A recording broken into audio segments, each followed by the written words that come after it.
দেবে।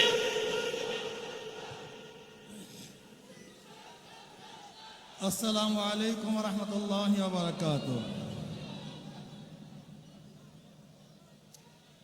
নাহমাদু ওয়া নুসাল্লি আলা রাসূলিহিল কারীম, আম্মা বা'দ। ফাআউযু বিল্লাহি মিনাশ শাইতানির রাজীম। বিসমিল্লাহির রহমানির রহিম। কুনতুম খায়রা উম্মাতিন উখরিজাত লিন-নাস তা'মুরুনা বিল মা'রুফি ওয়া তানহাউনা আনিল মুনকার ওয়া তু'মিনুনা বিল্লাহ। সাদাকাল্লাহুল আলিয়্যুল আযীম। সবাই বলে সাল্লাল্লাহু আলাইহি ওয়াসাল্লাম। আয়োজকদেরকে ধন্যবাদ, দিন প্রিয় ইসলাম প্রিয় সবাইকে ধন্যবাদ। শুকরিয়া জ্ঞাপন করছি যে অন্যার মোকাবেলার জন্য আমরা সোচ্চার এখনো আছি।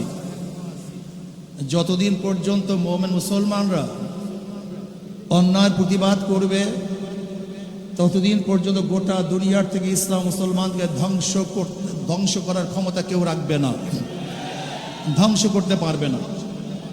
কিন্তু যখন আমাদের মধ্যে প্রতিবাদ বন্ধ হয়ে যাবে, ইসলাম ধ্বংস হয়ে যাবে। যাই হোক, হিজবুত তাওহীদ কি ও কেন, এদের বিরুদ্ধে আমরা কেন সম্মেলন ডেকেছি, কেন এসেছি, বক্তাগণ এতক্ষণ পর্যন্ত বক্তব্য দিয়েছেন, নিশ্চয়ই আপনারা উপলব্ধি করতে পেরেছেন।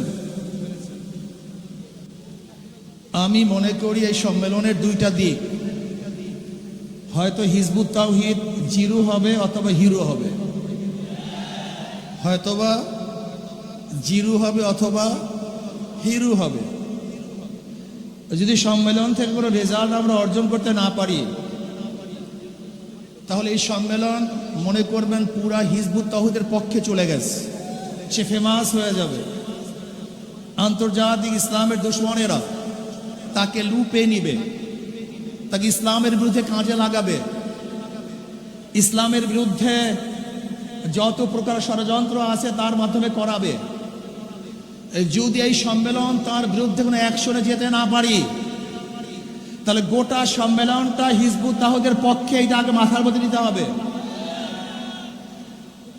আর যদি হিজবুত তাওহীদের বিরুদ্ধে কোনো অ্যাকশনে যেতে পারি, হিজবুত তাওহীদকে বন্ধ করতে পারি, ওর মুখ উন্মোচন করতে পারি, সরকারকে মেসেজ দিতে পারি যে অবশ্যই হিজবুত তাওহীদকে বন্ধ করতে হবে,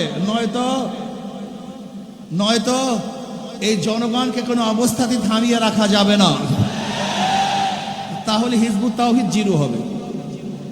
আমি মনে করি আমাদের ওলামায়ে কেরামরা বাতিলের বিরুদ্ধে বারবার আন্দোলন করেছে,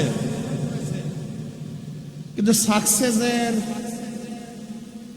ধারাটা আমাদের ফান্ডে খুবই কম। কাদিয়ানীদের বিরুদ্ধে দীর্ঘদিন পর্যন্ত আন্দোলন করেছি, কিন্তু নিষিদ্ধ করতে পারি নাই। বাতিলদের বিরুদ্ধে বিভিন্ন সময় আন্দোলন করেছি, কিন্তু এখনো বন্ধ করতে পারি নাই। কবর পূজারী, মাজার পূজারীদের বিরুদ্ধে হাজারো আন্দোলন করেছি, কিন্তু এখনো বন্ধ। এর কারণটা কি একদম চিন্তা করেছেন? এখানে যেই লোক আসি, এই লোকেরা আজকে স্টেজে যে ওলামায়ে কেরাম আছেন এবং আমরা যারা উপস্থিত আছি, আমরা সরকারের কাছে কোনো দাবি করবো আর সরকার মানবে না, এটা হতে পারে না, এটা বাংলাদেশে হতে পারে না। তার মানে আমরা দাবি উপস্থাপন করতে পারি না, দাবি আদায় করতে পারি না। এই জন্য সরকার আমাদের কথাকে গ্রহণ করেন না, গুরুত্ব দেন না। আমি আজকে প্রস্তাব দেব আয়োজক কমিটির থেকে, আপনার স্বল্প একটা সংখ্যক স্বরাষ্ট্রমন্ত্রীর সাথে যোগাযোগ করুন, বৈঠক করুন, স্বরাষ্ট্রমন্ত্রীর সাথে বৈঠক করুন, এমনকি মাননীয় প্রধানমন্ত্রীর সাথে বৈঠক করুন। হিজবুত তাওহীদকে আমরা কেন বন্ধ করতে চাই এটা তাদেরকে বলেন, বুঝান। যদি আপনারা তাদেরকে বুঝান, আমি মনে করি অবশ্যই বুঝতে বাধ্য হবে। যদি তারা সোজা আঙ্গুলে না বুঝে, তারা বাঁকা করে আঙ্গুল তাদেরকে বুঝাবো ইনশাআল্লাহ। আমরা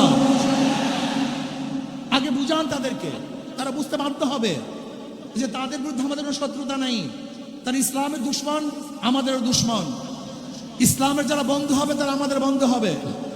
এই জন্য আমি প্রস্তাব করব স্বরাষ্ট্রমন্ত্রীর সাথে বৈঠক করা হোক অথবা প্রাইম মিনিস্টারের সাথে বৈঠক করা হোক।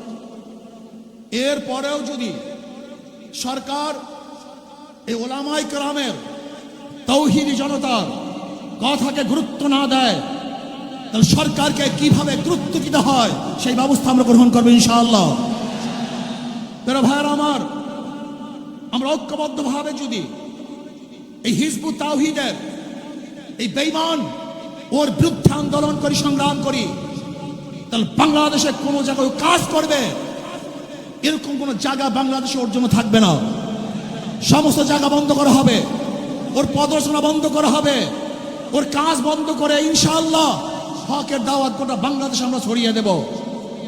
যদি ভবিষ্যতে আপনাদেরকে আবার ডাক দেওয়া হয়, অবশ্যই ইনশাআল্লাহ আজকে যেরকম আগ্রহ করে এখানে এসেছেন, ভবিষ্যতে আসার জন্য প্রস্তুত থাকতে হবে। শুধু হিজবুত তাওহীদ না, বাংলাদেশে যত ভণ্ড আছে, সাহাবা বিদ্বেষী আছে, নবী বিদ্বেষী আছে, ইসলাম বিদ্বেষী আছে, ওলামায়ে দেওবন্দকে যারা পছন্দ করে না, ওলামায়ে দেওবন্দের বিরুদ্ধে যারা কটূক্তিমূলক কথা বলে, যারা আল্লাহ আল্লাহ রসুলের বিরুদ্ধে কথা বলে, ইসলামকে ধ্বংস করার চক্রান্ত করে, বাংলাদেশের সমস্ত মানুষ ঐক্যবদ্ধভাবে তাদের বিরুদ্ধে লড়াই করবে, আন্দোলন করবে ইনশাআল্লাহ।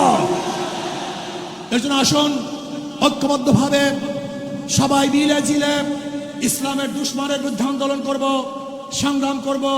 আল্লাহ পাক রব্বুল আলামিন এই আন্দোলন এবং সংগ্রামে হককে বিজয় করার আন্দোলনে সবাইকে শরীক থাকার মতো, ঐক্যবদ্ধ থাকার মতো তৌফিক আল্লাহ পাক আমাকে এবং আমাদের সবাইকে দান করুন।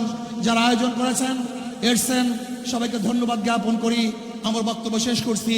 ওমা আলাইনা ইল্লাল বালাগ। আসসালামু আলাইকুম ওয়া রাহমাতুল্লাহি ওয়া বারাকাতুহু।